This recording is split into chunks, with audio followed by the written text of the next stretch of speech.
The Woes of the Pharisees, as described in the Gospels, primarily Matthew 23 and Luke 11, are a series of criticisms by Jesus against the Pharisees and scribes. These criticisms, often described as woes, highlight the Pharisees' hypocrisy, legalism, and lack of inner righteousness. The woes point out their focus on outward appearances and rituals while neglecting the true spirit of the law, such as justice, mercy, and faithfulness.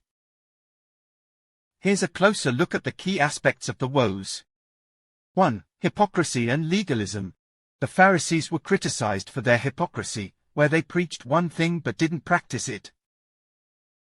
They were accused of focusing on minor details of the law, like tithes on herbs, while neglecting the more important aspects, like justice, mercy, and faithfulness. They were criticized for their focus on outward cleanliness while their inner lives were full of greed and self-indulgence. 2. Inner righteousness versus outer appearance. Jesus emphasizes that true righteousness comes from within, not just from adhering to external rituals and traditions. The Pharisees were seen as prioritizing outward appearances and legal correctness over genuine love and compassion.